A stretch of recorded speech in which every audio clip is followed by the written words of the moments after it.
ನಮಸ್ಕಾರ.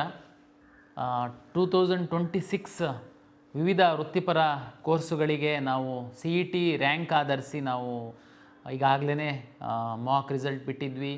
ಸಾಕಷ್ಟು ವಿದ್ಯಾರ್ಥಿಗಳು ತಮ್ಮ ಒಂದು ಲಕ್ಕನ್ನು ಚೆಕ್ ಮಾಡ್ಕೊಂಡು ಯಾವುದು ಮಿಸ್ ಆಗಿತ್ತು ಮೇಲೆ ಕೆಳಗೆ ಕಾಲೇಜ್ ಮಾಡಿದ್ರಿ. ಈಗಾಗಲೇ ಪ್ರಾವಿಷನಲ್ ರಿಸಲ್ಟನ್ನು ಪಬ್ಲಿಷ್ ಮಾಡಿದ್ವಿ. ತಾವು ಯಾರಾದರೂ ಆಕ್ಷೇಪಣೆಗಳೇನಾದರೂ ಇದ್ದರೆ, ತಾಂತ್ರಿಕವಾಗಿ ಏನಾದರೂ ಸಮಸ್ಯೆ ಆಗಿದ್ದರೆ ಕೊಡಿ ಅಂತ ಹೇಳಿದ್ವಿ. ತಾವು ಕೊಟ್ಟಂಥದ್ದನ್ನು ಪರಿಶೀಲನೆ ಮಾಡಿದ್ದೀವಿ. ಅದರ ಆಧಾರದ ಮೇಲೆ ಈಗ ಅಂತಿಮ ಫಲಿತಾಂಶವನ್ನು ನಾವು ಪ್ರಕಟಿಸಿದ್ದೀವಿ. ಇನ್ನು ಮೆಡಿಕಲ್, ಡೆಂಟಲ್, ಆಯುಷ್ ಕೌನ್ಸಿಲಿಂಗ್ ನಾವು ಶುರು ಮಾಡಿಲ್ಲ. ಅಂದರೆ ಪ್ರತಿ ವರ್ಷದಂತೆ ಕೌನ್ಸಿಲಿಂಗ್ ಜೊತೆ ಸೀಟನ್ನು ಹಾಕಿಲ್ಲ. ಕೆಲವು ಫಾರ್ಮಸಿ ಕೋರ್ಸ್ಗಳು ಸಹ ನಾವು ಸೀಟ್ ಮ್ಯಾಟ್ರಿಕ್ಸ್ ಬರಲಿಲ್ಲ, ಹಂಗಾಗಿ B ಮತ್ತು D ಹಾಕಲಿಲ್ಲ. ವಿದ್ಯಾರ್ಥಿಗಳು 2-3 ಕೆಟಗರಿಯ ವಿದ್ಯಾರ್ಥಿಗಳು ಈಗ ನಮ್ಮ ಕೌನ್ಸಿಲಿಂಗಲ್ಲಿ ತಾವು ಭಾಗವಹಿಸಿದ್ದೀರಾ. ಕೆಲವರು ಮೆಡಿಕಲ್ಲು, ಡೆಂಟಲ್ಲು, ಆಯುಷು ನೋಡಿ ನಂತರ ನಾವು ಏನು ಮಾಡಬೇಕು ಅಂತ ತೀರ್ಮಾನ ಮಾಡೋರಿದ್ದೀರಾ.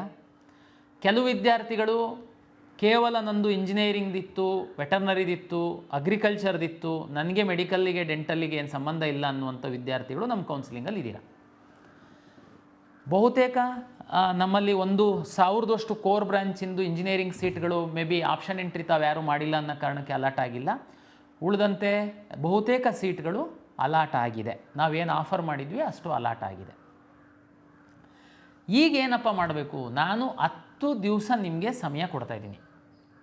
10 ದಿವಸ 24 ಜುಲೈ 2026 5 ತನಕ ನಾನೀಗ ಫೈನಲ್ ರಿಸಲ್ಟನ್ನು ಪಬ್ಲಿಷ್ ಮಾಡಿ ನಿಮಗೆ ಸಮಯ ಕೊಡ್ತಾಯಿದ್ದೀನಿ.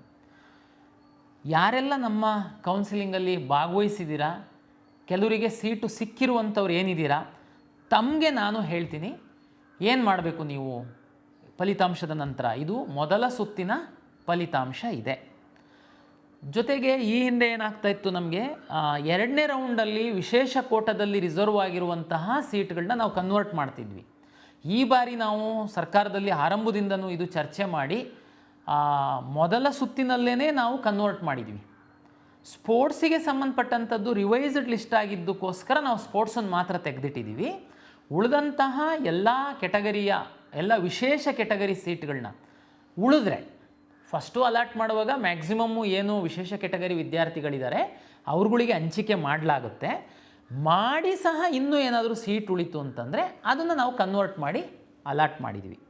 ಓಕೆ, ಇದು ನಮ್ಮ ಒಂದು ಫಲಿತಾಂಶ ಪ್ರಕಟ ಆಗಿರೋ ಹಿನ್ನೆಲೆ ನಾನು ನಿಮಗೆ ಹೇಳಿದ್ದೀನಿ. ಈಗ ನಾನು ಹೇಳ್ತೀನಿ ಸೀಟು ಸಿಕ್ಕಿರುವಂತಹ ವಿದ್ಯಾರ್ಥಿಗಳು ಏನಪ್ಪ ಮಾಡಬೇಕು ನೋಡಿ. ನಾಳೆಯಿಂದ ನಿಮಗೆ ಫಲಿತಾಂಶ ಆದಮೇಲೆ 4 ಚಾಯ್ಸ್ಗಳು ನಿಮ್ಮ ಲಾಗಿನ್ನಲ್ಲಿ ಹೋದರೆ 4 ಚಾಯ್ಸ್ಗಳು ಡಿಸ್ಪ್ಲೇ ಆಗುತ್ತೆ. Choice 1, choice 2, choice 3, choice 4. Choice 1 ಏನಪ್ಪ? ಚಾಯ್ಸ್ 1 ಅಂದರೆ ನಾವು ಬ್ರೋಷರಲ್ಲಿ ಡಿಟೇಲಾಗಿ ನಾನು ಬರೆದಿದ್ದೀನಿ, ತಾವು ಓದಿರ್ತೀರ. ಯಾರು ಓದಿಲ್ಲ, ವಿಡಿಯೋ ನೋಡ್ತಾ ಇದ್ದೀರಾ, ತಮಗೆ ಅನುಕೂಲ ಆಗಲಿ ಅಂತ ನಾನು ಇನ್ನೊಂದು ಸರಿ ಹೇಳ್ತೀನಿ. ಈ ಕೌನ್ಸಿಲಿಂಗಲ್ಲಿ ತಾವು ಯಾವುದೋ ಒಂದು ಕಾಲೇಜನ್ನು ಆಪ್ಷನ್ ಫಸ್ಟ್ ಎಂಟ್ರಿ ಮಾಡಿದ್ರಿ. ಅಂದರೆ ನೀವು ಮೆಡಿಕಲ್ ಆಸ್ಪಿರೆಂಟ್ ಅಲ್ಲ, ಇಂಜಿನಿಯರಿಂಗ್ ಆಸ್ಪಿರೆಂಟ್ ಇದ್ದೀರಾ. ಯಾವುದೋ ಟಾಪ್ ಕಾಲೇಜಲ್ಲಿ ಟಾಪ್ ಬ್ರ್ಯಾಂಚ್ದು ನಿಮ್ಮ ಆಯ್ಕೆ ಇತ್ತು, ತಾವು ಚಾಯ್ಸ್ ಆಪ್ಷನ್ ಫಸ್ಟ್ ಎಂಟ್ರಿ ಮಾಡಿದ್ರಿ, ತಮ್ಗೆ ಅದೇ ಸೀಟ್ ಸಿಕ್ಕಿದೆ. ನಿಮ್ಮದು 2ನೇ ವಿಚಾರನೇ ಇಲ್ಲ. ದಯಮಾಡಿ ತಾವು ಚಾಯ್ಸ್ 1 ಹಾಕಿ ಚಲನ್ ಡೌನ್ಲೋಡ್ ಮಾಡ್ಕೊಳ್ಳಿ, ಅಥವಾ ಆನ್ಲೈನು ಸೌಲಭ್ಯಗಳು ಏನಾದರೂ ಇದ್ದರೆ ತಮ್ಮ ಅಕೌಂಟಲ್ಲಿ ಆನ್ಲೈನ್ ಮೂಲಕ ಹಣ ಟ್ರಾನ್ಸ್ಫರ್ ಮಾಡಿ. ನಂತರ ಸೀಟ್ ಕನ್ಫರ್ಮೇಷನ್ ಸ್ಲಿಪ್ ಅಂತ ಡೌನ್ಲೋಡ್ ಆಗುತ್ತೆ, ಅದು ಡೌನ್ಲೋಡ್ ಮಾಡ್ಕೊಳ್ಳಿ. ಅದರಲ್ಲಿ ಏನೇನು ಡಾಕ್ಯುಮೆಂಟನ್ನು ಕಾಲೇಜಿಗೆ ತಗೊಂಡು ಹೋಗಬೇಕು ಅಂತೇಳಿರುತ್ತೆ, ಅದನ್ನು ತಗೊಂಡು ಕಾಲೇಜಿಗೆ ಹೋಗಿ ಅಡ್ಮಿಷನ್ ಆಗಿ. ಕಾಲೇಜಲ್ಲಿ ಅಡ್ಮಿಷನ್ ಆಗಕ್ಕೆ ಹೋದಾಗ ನೀವು ಅಪ್ಲಿಕೇಶನ್ ಹಾಕುವಂಥ ಸಂದರ್ಭದಲ್ಲಿ ಇದ್ದಂಥ ಫೋಟೋ, ಪರೀಕ್ಷೆ ಬರೆದಂಥದ್ದು ಫೋಟೋ ಆಧಾರದ ಮೇಲೆ ನಿಮ್ಮದು ಕಾಲೇಜಲ್ಲಿ ಪ್ರಿನ್ಸಿಪಾಲ್ ಮುಂದ್ಗಡೆ ಲಾಗಿನ್ ಓಪನ್ ಆಗುತ್ತೆ.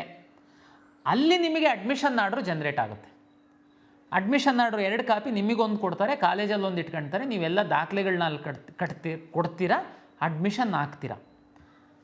ಇನ್ನೊಂದು ಸರಿ ಹೇಳ್ತಾ ಇದ್ದೀನಿ, ನೀವು ಕೌನ್ಸಿಲಿಂಗ್ ಆಪ್ಷನ್ ಎಂಟ್ರಿ ಸಂದರ್ಭದಲ್ಲಿ ಆಪ್ಷನ್ 1 ಹಾಕಿದ್ದೀರಾ, ಅದೇ ನಿಮ್ಮ ಗುರಿ ಇತ್ತು, ನಿಮ್ಮ ಉದ್ದೇಶ ಇತ್ತು, ನಿಮ್ಮ 2ನೇ ವಿಚಾರ ಇರಲಿಲ್ಲ, ಆ ಕಾಲೇಜಿಗೆ ಹೋಗ್ಬೇಕಷ್ಟೇ. ಹೋಗಿ ಚಾಯ್ಸ್ 1 ಹಾಕಿ ದುಡ್ಡು ಕಟ್ಟಿ ಸೀಟ್ ಕನ್ಫರ್ಮೇಷನ್ ಸ್ಲಿಪ್ ತಗೊಳ್ಳಿ, 24ನೇ ತಾರೀಕು ಒಳಗಡೆ ಕಾಲೇಜಿಗೆ ಹೋಗಿ ಅಡ್ಮಿಷನ್ ಆರ್ಡರ್ ಅಲ್ಲಿ ಡೌನ್ಲೋಡ್ ಮಾಡ್ಕೊಳ್ಳಿ. ನಿಮ್ಮ ಫೋಟೋ ಮುಖ ತೋರಿಸಿದ್ರೆ ಎಕ್ಸಾಮ್ ಬರೆದಿರೋದು ಮತ್ತು ನೀವು ಅರ್ಜಿ ಹಾಕಿರೋ ಎರಡೂ ಫೋಟೋ ಮೇಲೆ ಮ್ಯಾಚ್ ಮಾಡಿ ಅಲ್ಲಿ ಅಡ್ಮಿಷನ್ ಆರ್ಡ್ರು ಡೌನ್ಲೋಡ್ ಆಗುತ್ತೆ. ನಿಮ್ಮ PUC ಮಾರ್ಕ್ಸ್ ಏನಿರುತ್ತೆ ಅಲ್ಲಿ ಎಂಟ್ರಿ ಮಾಡ್ತಾರೆ. ನೀವು ನಮ್ಮಲ್ಲಿ ಇರೋ ಮಾರ್ಕ್ಸು ಅದು ಟ್ಯಾಲಿ ಆಗಿರೋದು ನೋಡಿ ನಿಮಗೆ ಅಡ್ಮಿಷನ್ ಕೊಡ್ತಾರೆ. ನೀವು ದುಡ್ಡನ್ನು ನಮಗೆ ಕಟ್ಟಿರ್ತೀರ, ಕಾಲೇಜಲ್ಲಿ ಏನೂ ಕಟ್ಟೋದಿರಲ್ಲ. ಇಂಜಿನಿಯರಿಂಗ್ ಆಯಿತು ಅಂತಂದರೆ ನೀವು ಸ್ಕಿಲ್ ಲ್ಯಾಬ್ ಫೀಸ್ ಅಂತ ಕೆಲವು ಕಾಲೇಜದು VTU ವೆಬ್ಸೈಟಲ್ಲಿ ಯಾವ್ಯಾವ ಕಾಲೇಜಲ್ಲಿ ಎಷ್ಟೆಷ್ಟು ಸ್ಕಿಲ್ ಲ್ಯಾಬ್ ಫೀಸನ್ನು ಮಾತ್ರ ತಗೊಳ್ಬೇಕು ಅಂತನ್ನುವಂಥದ್ದಿದೆ. ಅದನ್ನು ತಾವು ನೋಡ್ಕೊಳ್ಳಿ, ಅಷ್ಟು ಮಾತ್ರ ಅಲ್ಲಿ ಕಟ್ಟೋದಿರುತ್ತೆ. ಹಾಸ್ಟೆಲ್ಲು ಅದೆಲ್ಲ ಆಪ್ಷನಲ್ ಇರುತ್ತೆ, ಅದು ನಿಮಗೆ ಬಿಟ್ಟಂಥದ್ದು. ಕಾಲೇಜು ನಿಮಗೆ ಪ್ರಾಚಾರ್ಯರು ಪ್ರಾಂಶುಪಾಲರೇನಿದ್ದಾರೆ ಅವ್ರು ನಿಮಗೆ ಕ್ಲಿಯರಾಗಿ ಎಕ್ಸ್ಪ್ಲೈನ್ ಮಾಡ್ತಾರೆ. ಇದು ಇಂಜಿನಿಯರಿಂಗಿಗೆ. ಅದೇ ರೀತಿ ಯಾವುದೋ ಒಬ್ಬ ವಿದ್ಯಾರ್ಥಿ ವೆಟರ್ನರಿ ಫಸ್ಟ್ ಆಪ್ಷನ್ ಎಂಟ್ರಿ ಮಾಡಿದ್ದಾನೆ, ವೆಟರ್ನರಿ ಸಿಗುತ್ತೆ, ಚಾಯ್ಸ್ 1 ಹಾಕಿ ದುಡ್ಡು ಕಟ್ಟಿ ಕಾಲೇಜಿಗೆ ಹೋಗಿ. ಅದೇ ರೀತಿ ಎಲ್ಲ ಕೋರ್ಸ್ಗಳಿಗೆ ಆಗುತ್ತೆ. ಕೋರ್ಸ್ ಫೀಸ್ ಏನು ನಿಗದಿ ಆಗಿರುತ್ತೆ ಅದನ್ನು ಮಾತ್ರ ನೀವು ನಮಗೇ ಕಟ್ಟಿರ್ತೀರ. ಕೋರ್ಸ್ ಫೀಸನ್ನು ಮತ್ತೆ ಕಾಲೇಜಲ್ಲೇ ನಿಮಗೆ ತಗೊಳಲ್ಲ. ನೀವು ಅಲ್ಲಿ ಹೋದರೆ ನಿಮ್ಮ ಫೋಟೋ ಆಧರಿಸಿ ಅಡ್ಮಿಷನ್ ಆರ್ಡ್ರು ಡೌನ್ಲೋಡ್ ಮಾಡಿ ನಿಮ್ಮ ಮೂಲ ದಾಖಲೆಗಳನ್ನ ಅವರು ತೆಗೆದುಕೊಂಡು ನಿಮಗೆ ಅಡ್ಮಿಷನ್ ಕೊಡ್ತಾರೆ. ಕೆಲವು ವಿದ್ಯಾರ್ಥಿಗಳು ಮೆಡಿಕಲ್ ಆಸ್ಪಿರೆಂಟ್ ಇದ್ದೀರಾ, ಈಗ ಮೆಡಿಕಲ್ಸ್ ಮುಂದೊಂದಿನ ರ್ಯಾಂಕ್ ಚೆನ್ನಾಗಿ ಬರದೆ ನನಗೆ ಮೆಡಿಕಲ್ ಸೀಟ್ ಸಿಕ್ಕಿಲ್ಲ ಅಂತಂದರೆ ನಾನು ವೆಟರ್ನರಿಗೋ ಅಗ್ರಿಕಲ್ಚರಿಗೋ ಇಂಜಿನಿಯರಿಂಗೋ ಹೋಗಬೇಕು ಅಂತ ನಿಮ್ಮ ತಲೆ ಒಳಗಡೆ ಇದೆ. ನಿಮಗೆ ಈಗ ಯಾವುದೋ ಒಂದು ಸಿಕ್ಕಿದೆ, ಅದು ಆಪ್ಷನ್ ಒಂದೇ ಹಾಕಿದ್ದೇನೆ ಸಿಕ್ಕಿರ್ಬೋದು ನಿಮಗೆ. ಆದರೆ ನಿಮ್ಮದು ಪ್ರಿಯಾರಿಟಿ ಇಂಜಿನಿಯರಿಂಗ್ ಅಲ್ಲ, ವೆಟರ್ನರಿ ಅಲ್ಲ, ನಿಮ್ಮ ಪ್ರಿಯಾರಿಟಿ ಬಂದು ಮೆಡಿಕಲ್ ಇದೆ. ದಯಮಾಡಿ ನಿಮಗೆ ಹೇಳುವಂಥದ್ದು, ನೀವು ಚಾಯ್ಸ್ 1 ಹಾಕಬೇಡಿ, ನೀವು ಚಾಯ್ಸ್ 2 ಹಾಕಿ. ಚಾಯ್ಸ್ 2 ಅಂತಂದ್ರೇನು? ನಾನು ಅವಾಗ ಹೇಳಿದೆ, ಚಾಯ್ಸ್ 1 ಅಂದರೆ ನನಗೆ ಸಿಕ್ಕಿರುವಂತಹ ಸೀಟು 100% ಇಷ್ಟ ಇದೆ, ನಾನು ಮುಂದಿನ ಯಾವುದೇ ಕೌನ್ಸಿಲಿಂಗ್ ರೌಂಡ್ಗಳಲ್ಲಿ ಯಾವುದೇ ಮೆಡಿಕಲ್ ಡೆಂಟಲ್ ಕೌನ್ಸಿಲಿಂಗಲ್ಲಿ ನಾನು ಭಾಗವಹಿಸುವಂಥದ್ದಕ್ಕೆ ಇಚ್ಛೆ ಪಡಲ್ಲ, ನಾನು ಚಾಯ್ಸ್ 1 ಹಾಕ್ತಾಯಿದ್ದೀನಿ, ನಾನು ಕಾಲೇಜಿಗೆ ಹೋಗಿ ಅಡ್ಮಿಷನ್ ಆಗ್ತೀನಿ ಎನ್ನುವಂಥವ್ರಿಗಿರುವಂಥದ್ದು ಚಾಯ್ಸ್ 1. ಚಾಯ್ಸ್ 2 ಅಂತಂದರೆ ಈಗ ಸಿಕ್ಕಿರುವಂತಹ ಸೀಟನ್ನು ನಾನು ಹೋಲ್ಡ್ ಮಾಡ್ತೀನಿ, ಈ ಸೀಟು ನನಗೆ ಬೇಕು, ಆದರೆ ಮುಂದಿನ ರೌಂಡಿಗೆ ನಾನು ಭಾಗವಹಿಸ್ತೀನಿ, ಅಲ್ಲಿ ಇದಕ್ಕಿಂತ ಉತ್ತಮವಾಗಿರುವಂತಹ ಸೀಟು ನನಗೆ ಸಿಕ್ಕುವಂತಹ ಸಾಧ್ಯತೆ ಇರ್ಬೋದು, ಇಲ್ಲ ಸಿಗಬಹುದು, ನಾನು ವೆಯ್ಟ್ ಮಾಡ್ತೀನಿ. ನೀವು ಚಾಯ್ಸ್ 2 ಹಾಕಬೇಕು. ಯಾರು? ಉದಾಹರಣೆಗೆ ನಾನು ಅವಾಗ ಹೇಳಿದೆ, ನೀವು ಆಪ್ಷನ್ 1 ಹಾಕಿರೋರಿಗೇ ನಿಮಗೆ, ನೀವು ಅಂದರೆ ಮೆರಿಟೋರಿಯಸ್ ಇದ್ದೀರಾ, ಈಗ ವೆಟರ್ನರಿ ಬೆಂಗಳೂರು ಕಾಲೇಜ್ ಹಾಕಿದ್ದೀರಾ, ಆಪ್ಷನ್ 1 ಸಿಕ್ಕಿದೆ ನಿಮಗೆ, ಆದರೂ ಹೋಲ್ಡ್ ಮಾಡ್ಬೋದಾ? ಹೌದು, ಹೋಲ್ಡ್ ಮಾಡ್ಬೋದು. ಚಾಯ್ಸ್ 2 ಹಾಕಿ. ಯಾಕೆ ಅಂತಂದರೆ ನಿಮ್ಮದು ಉದ್ದೇಶ ಮೆಡಿಕಲ್ ಇದ್ದರೆ, ಡೆಂಟಲ್ ಇದ್ದರೆ, ಆಯುಷ್ ಇದ್ದರೆ ಹೋಲ್ಡ್ ಮಾಡ್ತೀರಾ. ಸರ್ ಹೆಂಗೆ ವರ್ಕ್ ಆಗುತ್ತೆ ನೆಕ್ಸ್ಟು ನೋಡಿ, ನೆಕ್ಸ್ಟ್ ರೌಂಡಲ್ಲಿ ನಾನು ಮೆಡಿಕಲ್ ಸೀಟು ಮ್ಯಾಟ್ರಿಕ್ಸನ್ನು ನಾನು ತಗೊಂಡಾಗ ಮೆಡಿಕಲ್ ಎಲ್ಲ ಕಾಲೇಜ್ಗಳನ್ನ ನೀವು ಚಾಯ್ಸ್ 2 ಹಾಕಿದರೆ ಆ ಸೀಟಂತೂ ನಿಮಗೆ ಕನ್ಫರ್ಮ್ ಇರುತ್ತೆ. ಅದಕ್ಕಿಂತ ಮೇಲ್ಗಡೆ ನೀವು ಯಾವುದೇ ಕಾಲೇಜ್ಗಳನ್ನು ಎಂಟ್ರಿ ಮಾಡುವಂಥದ್ದಕ್ಕೆ ಅವಕಾಶವನ್ನು ನಾವು ಕೊಡ್ತೀವಿ. ಆವಾಗ ಉದಾಹರಣೆಗೆ ಇದು ಆಪ್ಷನ್ 1 ಹಾಕಿದ್ದೂ ಮುಂದೆ ಬರುವಂಥವ್ರು, ಕೆಲವ್ರದ್ದು ಚಾಯ್ಸ್ 2 ಮತ್ತೂ ಯಾರು ಹಾಕಬೇಕು ಅಂತ ಹೇಳ್ತೀನಿ. ಉದಾಹರಣೆಗೆ ನಿಮಗೆ 100 ಆಪ್ಷನ್ ಎಂಟ್ರಿ ಮಾಡಿದ್ದೀರಾ ನಿಮ್ಮ ಫಸ್ಟ್ ರೌಂಡಲ್ಲಿ, ನಿಮಗೆ ಒಂದು 28ನೇ ಆಪ್ಷನ್ನಿನ ಕಾಲೇಜು ಸಿಕ್ಕಿದೆ. ನೀವು ಮೆಡಿಕಲ್ ಆಸ್ಪಿರೆಂಟ್ ಇರ್ಬೋದು, ಇಲ್ಲದೆ ಇರ್ಬೋದು, ಆದರೆ 28ನೇ ಸಿಕ್ಕಿದೆ. ಆ್ಯಕ್ಚುಲಿ ನಿಮ್ಮ ಒಂದು ಪ್ರಿಯಾರಿಟಿ ಏನಿದೆ, ಇನ್ನೂ 27 ಕಾಲೇಜುಗಳು ಮೇಲ್ಗಡೆ ಇದ್ದಾವೆ, ಅಂದರೆ ತುಂಬ ಒಳ್ಳೆ ಕಾಲೇಜು, ಅದು ಸಿಕ್ಕಿದ್ರೆ ಹೋಗಬೇಕು ಅನ್ನುವಂಥದ್ದು ಆ್ಯಕ್ಚುಲಿ ನಿಮ್ಮ ಆಸೆ. 28 ಸಿಕ್ಕಿಬಿಟ್ಟಿದೆ. ಸರ್ ನಾನು ಏನು ಮಾಡಬೇಕು? ಚಾಯ್ಸ್ 1 ಹಾಕಿ ಹೋಗ್ಬೇಕಾ? ನೋಡಿ, 28ನೇದು ಸಿಕ್ಕಿರುವಂಥದ್ದೇನೇ ನಿನಗೆ ತೃಪ್ತಿ ಇದೆ ಅಂತಂದರೆ ಚಾಯ್ಸ್ 1 ಹಾಕಿ ಹೋಗು. ನಿನ್ನ ಪ್ರಿಯಾರಿಟಿ ಚೆಕ್ ಮಾಡ್ತು ಅಂತಂದರೆ ನಿನಗೆ ಅದು ಖಂಡಿತ ಅದು ನಿನ್ನ ಮೊದಲ ಪ್ರಿಯಾರಿಟಿ ಏನಲ್ಲ, ಅದು 28ನೇ ಪ್ರಿಯಾರಿಟಿ. ಮೊದಲ ಇನ್ನೂ 27 ಪ್ರಿಯಾರಿಟಿಗಳಿದ್ದಾವೆ. ನನಗೆ ನಿಮಗೆ ರಿಕ್ವೆಸ್ಟ್ ಏನಂತಂದರೆ, ನೀವು ವೆಯ್ಟ್ ಮಾಡುವಂಥದ್ದು ಒಳ್ಳೆಯದು. ಅಂದರೆ ನೀವು ಸಹ ಚಾಯ್ಸ್ 2 ಹಾಕ್ಬೋದು. ಏನು ಚಾಯ್ಸ್ 2? 28ಕ್ಕೆ ನಿಮಗೆ ಸಿಕ್ಕಿರುವಂಥ ಕಾಲೇಜ್ ಏನಿದೆ ಅದು ನಿಮಗೆ ಫಿಕ್ಸ್. 28 ನಿಮಗೋಸ್ಕರ ರಿಸರ್ವ್ ಆಯಿತು. ಕೆಳಗಡೆ ಇರೋ ಎಲ್ಲ ನಿಮ್ಮ ಖಾತೆನಲ್ಲಿರುವಂಥದ್ದೆಲ್ಲ ಡಿಲೀಟ್ ಆಗಿ ಹೋಗುತ್ತೆ. 28 ನಿಮಗೆ ಹೋಲ್ಡ್ ಆಗಿದೆ. 1ರಿಂದ 27 ಮೇಲ್ಗಡೆ ಇರುವಂಥ ಬ್ರಾಂಚಸ್ಸು ಕಾಲೇಜಸ್ಸು ಇರುತ್ತೆ. ನೀವು ನೆಕ್ಸ್ಟು ಸೆಕೆಂಡ್ ರೌಂಡಿಗೆ ಬರ್ಬೋದು. ಸೆಕೆಂಡ್ ರೌಂಡಲ್ಲಿ 1ರಿಂದ 27 ಕಾಲೇಜ್ಗಳೇನಿದೆ ಅದನ್ನು ರೀಅರೇಂಜ್ ಮಾಡ್ಬೋದು, ಡಿಲೀಟ್ ಮಾಡ್ಬೋದು. ಒಂದು ವೇಳೆ ನಿಮಗೆ ಮೆಡಿಕಲ್ ರ್ಯಾಂಕ್ ಇತ್ತು ಅಂತಂದರೆ ಮೆಡಿಕಲ್ ಡೆಂಟಲ್ ಆಯುಷ್ ಸೀಟ್ಗಳನ್ನ ತಗೊಂಡು ಬಂದು ಅಲ್ಲಿ ಹಾಕ್ಬೋದು. ಫಾರ್ಮಾ ಡಿ ಮತ್ತು ಬಿ ಫಾರ್ಮಸಿಗೆ ಸಂಬಂಧಪಟ್ಟ ಸೀಟ್ ಮ್ಯಾಟ್ರಿಕ್ಸ್ ಯಾವುದಾದ್ರೂ ಬಂತು ಅಂದರೆ ಅದನ್ನು ತಗೊಂಡು ಬಂದು ಮೇಲ್ಗಡೆ ಹಾಕ್ಬೋದು. ಸೆಕೆಂಡ್ ರೌಂಡನ್ನು ನಾನು ರಿಸಲ್ಟನ್ನು ರನ್ ಮಾಡಿದಾಗ ನಿಮಗೆ 28 ಏನು ಸಿಕ್ಕಿದೆ ಅಲ್ವಾ ಸೀಟು, ಈಗ ಹೋಲ್ಡ್ ಮಾಡಿದ್ದೀರಾ ಫಸ್ಟ್ ರೌಂಡಲ್ಲಿ ಚಾಯ್ಸ್ 2 ಹಾಕಿ, ಆ ಸೀಟು ನಿಮಗೆ ಖಾತ್ರಿಯಾಗಿರುತ್ತೆ. ಸೆಕೆಂಡ್ ರೌಂಡಲ್ಲಿ ರಿಸಲ್ಟ್ ರನ್ ಮಾಡುವಂತಹ ಸಂದರ್ಭದಲ್ಲಿ ನೀವು 1ರಿಂದ 27 ಕಾಲೇಜಲ್ಲಿ ಕೆಲವು ಡಿಲೀಟ್ ಮಾಡಿರ್ಬೋದು, ಇಲ್ಲ ಹಾಗೇನೇ ಇಟ್ಟಿರ್ಬೋದು. ನೀವು ಮೆಡಿಕಲ್ ರ್ಯಾಂಕ್ ಇದ್ದರೆ ಮೆಡಿಕಲ್ಲು ತಂದು ಹಾಕಿರ್ಬೋದು, ನೀವು ಅವಾಗ ಇನ್ನೊಂದು 100 ತನಕನೂ ಬೇಕಾದರೆ ಮೇಲ್ಗಡೆ ಆಗಿರ್ಬೋದು. ಈಗ ನಿಮ್ಮ ರ್ಯಾಂಕು ನಿಮ್ಮ ಮೀಸಲಾತಿಗೆ ಸಂಬಂಧಪಟ್ಟಂತೆ ನೀವು ಮೇಲ್ಗಡೆ ಹೋಗಬಹುದು. ಮೇಲ್ಗಡೆ ಅಂದರೆ 28 ನೀವು ಹೋಲ್ಡ್ ಮಾಡಿರೋ ಸೀಟ್ಗಿಂತ ಮೇಲ್ಗಡೆ ನಿಮ್ಮ ಆಪ್ಷನ್ಗಳು ಏನು ಹಾಕಿರ್ತೀರಾ ಅಲ್ಲಿಗೆ ನೀವು ಶಿಫ್ಟ್ ಆಗುವಂತಹ ಸಾಧ್ಯತೆಗಳಿರುತ್ತೆ. ನಿಮ್ಮ ರ್ಯಾಂಕು ಚೆನ್ನಾಗಿದ್ದು ಅಲ್ಲಿ ಸೀಟ್ಗಳು ಅವೈಲಬಲ್ ಇತ್ತು ಅಂತಂದಾಗ ಆವಾಗ ಈ 28 ನೀವೇನು ಫಸ್ಟ್ ರೌಂಡಲ್ಲಿ ಹೋಲ್ಡ್ ಮಾಡಿದ್ರಿ ಅಲ್ವಾ, ಆ ಸೀಟು ಆಟೋಮೆಟಿಕ್ಕಾಗಿ ನಿಮ್ಮಿಂದ ಹೋಗಿ ಬೇರೆಯವರಿಗೆ ಅಲಾಟ್ ಆಗುತ್ತೆ. ಕಳೆದ ವರ್ಷ ನಾನು ವಿದ್ಯಾರ್ಥಿಗಳಿಗೆ ನೋಡಿದ್ದೀನಿ, ಹೋಲ್ಡ್ ಮಾಡಿದ್ದೀರಾ, ಆಮೇಲೆ ನೆಕ್ಸ್ಟು ಅದೇ ಸೀಟ್ ಕೆಲವರಿಗೆ ಸಿಕ್ಕಿದೆ, ಅದೇನು ಮಾಡಲಿಕ್ಕಾಗಲ್ಲ, ನಿಮ್ಮದು ಅಂದರೆ ಇಂಪ್ರೂವ್ ಆಗಿಲ್ಲ ಅಂತ. ಕೆಲವರಿಗೆ ಮೇಲ್ಗಡೆ ಸೀಟ್ ಸಿಕ್ಬಿಟ್ಟಿದೆ. ಆವಾಗ ನಮ್ಮ ಹತ್ರ ಬರೋದು, ಇಲ್ಲ ನನಗೆ ಅದು ಹಳೇದೇ ಸೀಟ್ ಬೇಕು, ಮೇಲ್ಗಡೆ ಸೀಟ್ ಚೆನ್ನಾಗಿಲ್ಲ. ಮೇಲ್ಗಡೆ ಸೀಟ್ ಚೆನ್ನಾಗಿಲ್ಲ ಅಂದರೆ ಹಾಕಿದ್ದವ್ರು ಯಾರು? ನೀವೇ ಹಾಕಿರ್ತೀರ. ಅದಕ್ಕೇ ನೀವು ಚೆನ್ನಾಗಿರೋದನ್ನು ಇಟ್ಕೊಳ್ಳೋದಕ್ಕೆ ಅವಕಾಶ ಇದೆ, ಚೆನ್ನಾಗಿಲ್ಲದನ್ನ ಡಿಲೀಟ್ ಮಾಡೋದಕ್ಕೆ ಅವಕಾಶ ಇದೆ, ಬೇಕಾದರೆ ತಾವು ಮಾಡಿ. ಆದರೆ ಸೆಕೆಂಡ್ ರೌಂಡಲ್ಲಿ ಒಂದು ವೇಳೆ ನಿಮ್ಮ ಲಾಗಿನ್ನಲ್ಲಿ ನೀವು ಹೋಲ್ಡ್ ಮಾಡಿರೋ ಸೀಟ್ಗಿಂತ ಮೇಲ್ಗಡೆ ಸೀಟ್ ಏನಾದರೂ ಸಿಕ್ಕಿದರೆ ಆಟೋಮೆಟಿಕ್ಕಾಗಿ ಈ ಸೀಟು ನಿಮ್ಮಿಂದ ತಪ್ಪಿ ಹೋಗುತ್ತೆ, ಬೇರೆಯವರಿಗೆ ಅಲರ್ಟ್ ಆಗುತ್ತೆ. ಫಲಿತಾಂಶ ಪ್ರಕಟ ಆದಮೇಲೆ ವಾಪಸ್ ಬಂದು ನನಗೆ ಆ ಸೀಟ್ ಬೇಕು ಅಂದರೆ ಸಿಗಲ್ಲ. ಇದು ಚಾಯ್ಸ್ 2ದವರಿಗೆ. ಚಾಯ್ಸ್ 2 ಏನು ಅಂತಂತ ಹೇಳಿದರೆ ಅರ್ಥ ಆಗಿದೆ. ಚಾಯ್ಸ್ 3, 4 ಚಾಯ್ಸ್ ಅಂತ ಹೇಳಿದ್ದೀನಿ, 1 ಹೇಳಿದ್ದೀನಿ, 2 ಹೇಳಿದ್ದೀನಿ. ಚಾಯ್ಸ್ 3 ಅಂತಂದರೆ ನೀವು 100 ಆಪ್ಷನ್ ಎಂಟ್ರಿ ಮಾಡಿದ್ದೀರಾ, ಈಗ ನಿಮಗೆ 90ನೇದೊಂದು ಕಾಲೇಜ್ ಅಲಾಟ್ ಆಗಿದೆ. ಆ ಕಾಲೇಜ್ ನಿಮಗೆ ಇಷ್ಟ ಇಲ್ಲ,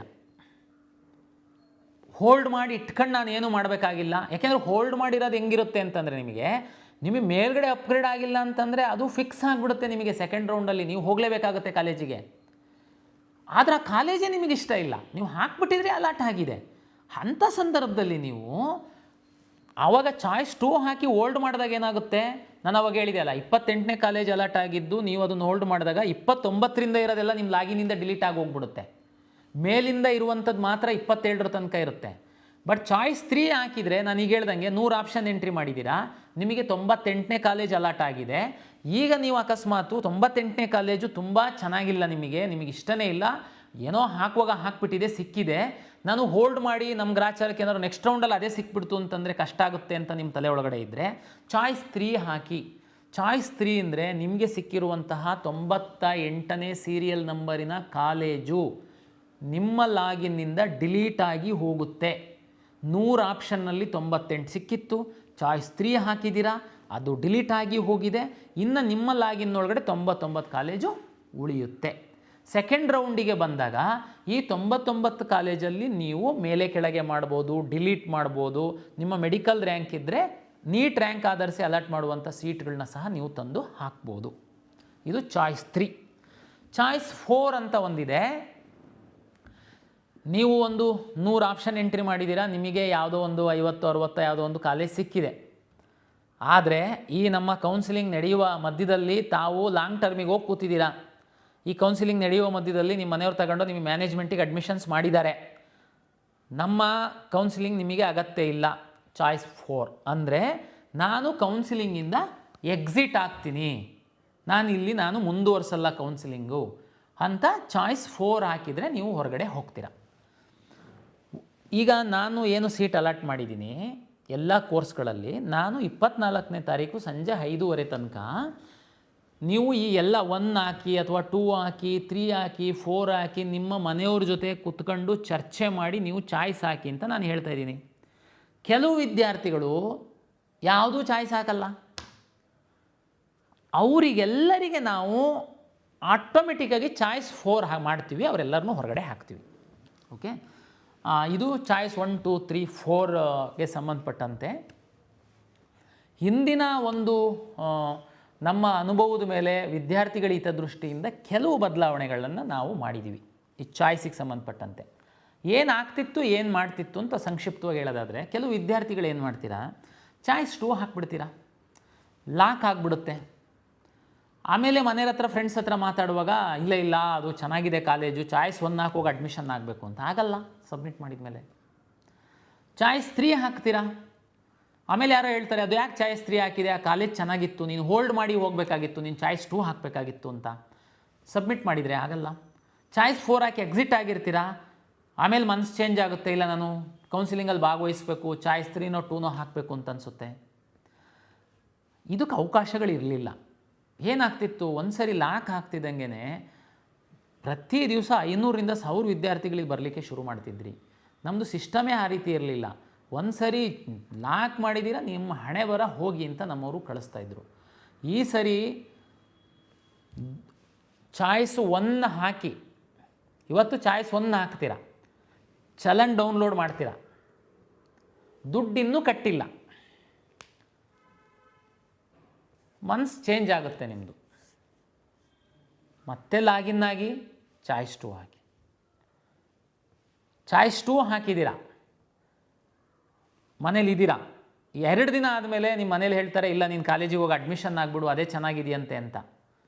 ಆದರೆ ಚಾಯ್ಸ್ 2 ಹಾಕ್ಬಿಟ್ಟಿದ್ದೀರಾ, ಅಂದರೆ ಹೋಲ್ಡ್ ಮಾಡಿ ನಾನು ನೆಕ್ಸ್ಟ್ ರೌಂಡಿಗೆ ಬರ್ತೀನಿ ಅಂತ ಹಾಕಿದ್ದೀರಾ. ಬಟ್ 2 ದಿನ ಆದಮೇಲೆ ನಿಮ್ಮ ಮನಸ್ಸು ಚೇಂಜ್ ಆಗುತ್ತೆ, ಇಲ್ಲ ನಾನು ಚಾಯ್ಸ್ 1 ಹಾಕಿ ಕಾಲೇಜಿಗೆ ಹೋಗ್ತೀನಿ ಅಂತ. ಮತ್ತೆ ಲಾಗಿನ್ ಆಗಿ ಚಾಯ್ಸ್ 1 ಹಾಕಿ ದುಡ್ಡು ಕಟ್ಟಿ ಕಾಲೇಜಿಗೆ ಹೋಗಿ. ಚಾಯ್ಸ್ 4 ಹಾಕಿ ಹೊರಗಡೆ ಹೋಗ್ತೀರಾ, ಇಲ್ಲ ಕೌನ್ಸಿಲಿಂಗಲ್ಲಿ ಮುಂದುವರಿಬೇಕು ಅಂತ ಇಷ್ಟಪಡ್ತೀರಾ.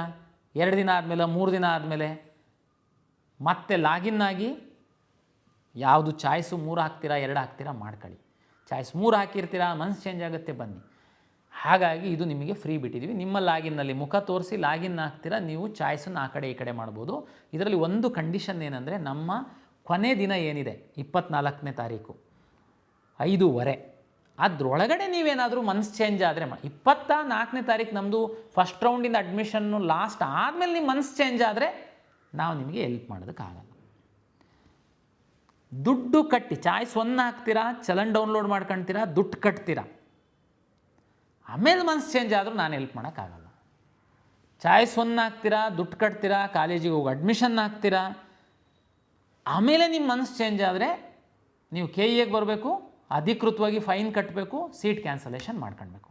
ಇದು ಎಲ್ಲ ಪ್ರೊಸೀಜರು ನಮ್ಮ ಬ್ರೋಷರಲ್ಲಿದೆ, ದಯಮಾಡಿ ಓದಿ. ಇವರಿಗೆ ಮಾತ್ರ ನಾನು ಅನುಕೂಲ ಮಾಡಿಕೊಟ್ಟಿದ್ದೀನಿ. ಅಂದರೆ ನೀವು ಪದೇ ಪದೇ ನಮ್ಮ KE ಕಚೇರಿ ತನಕ ಬರಬೇಕು, ಅದು ಎಲ್ಲ ಹಲಿಬೇಕು, ಅರ್ಜಿ ಕೊಡಬೇಕು, ಅದು ಎಲ್ಲ ಆಗಬಾರ್ದು ಸಮಸ್ಯೆ ಅಂತ ನಾವು ಇದು ಮಾಡಿದ್ದೀವಿ. ನೀವು ಏನೇ ಡಿಸಿಷನ್ ತಗೊಳ್ಳುವಾಗ ಮತ್ತೆ ಮಾಡೋದಲ್ಲ, ಭಾಳ ವಿಚಾರ ಮಾಡಿ ನೀವು ಡಿಸಿಷನ್ ತಗೊಳ್ಳಿ. ಅಕಸ್ಮಾತು ಆದ್ರೂ ಕೆಲವೊಮ್ಮೆ ತಪ್ಪಾಗ್ತವೆ, ಹಂಗಾಗಿ ಲಾಸ್ಟ್ ಡೇಟ್ ತನಕ ನೀವು ಸರಿ ಮಾಡ್ಕೊಳ್ಳೋದಕ್ಕೆ ನಿಮ್ಮ ಲಾಗಿನ್ ಒಳಗಡೆ ಹೋಗಿ ನಾವು ಅವಕಾಶ ಕೊಟ್ಟಿದ್ದೀವಿ. ದಯಮಾಡಿ ಸೈಬರ್ ಸೆಂಟರ್ ಅವರಿಗೆ ನಿಮ್ಮ ಎಲ್ಲ ಅಸ್ತ್ರ ಕೊಟ್ಬಿಟ್ಟು ಚಾಯ್ಸ್ ಹಾಕೋಕ್ಕೆ ಬಿಡೋಕ್ಕೆ ಹೋಗಬೇಡಿ. ನೀವು ಸೈಬರ್ ಸೆಂಟ್ರ್ ಬಳಕೆ ಮಾಡ್ಕೊಳ್ಳಿ. ನೀವು ಅವ್ರ ಜೊತೆ ಕೂತ್ಕೊಂಡು ನಿಮ್ಮ ಮುಖ ತೋರಿಸಿ ಲಾಗಿನ್ ಓಪನ್ ಆಗಿ ಪೂರ್ತಿ ನಿಮ್ಮ ಪ್ರಕ್ರಿಯೆಯನ್ನು ಮುಗಿಸಿ ಲಾಗೌಟ್ ಆಗಿ ಹೊರಗಡೆ ಬನ್ನಿ. ನೀವು ಹೋಗ್ಬಿಟ್ಟು ಮುಖ ತೋರಿಸಿ ಲಾಗಿನ್ ಓಪನ್ ಮಾಡಿ ನೀನು ಚಾಯ್ಸ್ 1 ಹಾಕೋ 2 ಹಾಕು ಏನಾದರೂ ಹೇಳಿ ಹೋಗೋದು ಬೇಡ. ದಯಮಾಡಿ ಅದನ್ನು ತಾವು ಜೊತೆಲಿ ಇದ್ದು ಮಾಡಿ. ಸುಮ್ಮನೆ ಅದು ಮಿಸ್ಯೂಸ್ ಆಗುತ್ತೆ, ನಂತರ ನೀವು ಬಲಿಪಶುಗಳಾಗ್ತೀರ. ಹಾಗಾಗಿ ಇದು ಫಸ್ಟ್ ರೌಂಡ್ ಇದೆ, ನಂದು ವಿನಂತಿ. ಮೆಡಿಕಲ್ ಡೆಂಟಲ್ ಆಯುಷಿಗೆ ಹೋಗುವಂಥ ಅಭ್ಯರ್ಥಿಗಳು ಏನು ಫಸ್ಟ್ ರೌಂಡಲ್ಲಿ ಕಂಪಲ್ಸರಿ ಅಡ್ಮಿಷನ್ ಏನಿರಲ್ಲ, ಗಡಿಬಿಡಿನಲ್ಲಿ ಹೋಗಿ ಅಡ್ಮಿಷನ್ ಆಗಿ ಆಮೇಲೆ ಇಲ್ಲ ಸರ್ ನಾನು ಮೆಡಿಕಲ್ಲಿಗೆ ಹೋಗಬೇಕು ನನಗೆ ಅದೆಲ್ಲ ಮಾಡೋಕ್ಕೆ ಹೋಗಬೇಡಿ. ದಯಮಾಡಿ ನಮ್ಮ medical dental AYUSH NEET result ಇನ್ನೇನು ಸದ್ಯದಲ್ಲೇ ಬರುತ್ತೆ, ಸೀಟ್ ಮ್ಯಾಟ್ರಿಕ್ಸ್ ಬರುತ್ತೆ. ಸೆಕೆಂಡ್ ರೌಂಡಲ್ಲಿ ನಾವು ಅದನ್ನು ಸೇರಿಸಿ ನಾವು ಕೌನ್ಸಿಲಿಂಗ್ ಮಾಡೋದಕ್ಕೆ ಪ್ಲ್ಯಾನ್ ಮಾಡ್ಕೊಳ್ತಾ ಇದ್ದೀವಿ.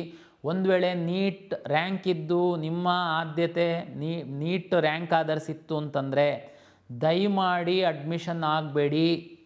ಅಡ್ಮಿಷನ್ ಆಗಿ ಮತ್ತೆ ಬರೋದು ಎಲ್ಲ ನಮಗೆ ಗೊಂದಲ ಆಗುತ್ತೆ, ನಿಮಗೆ ಸಹ ಟೆನ್ಷನ್ ಆಗುತ್ತೆ. ಯಾಕೆಂದರೆ ಇದನ್ನು ನಾವು ಕಂಪಲ್ಸರಿ ನಿಮಗೆ ಹೇಳ್ತಾ ಇಲ್ಲ.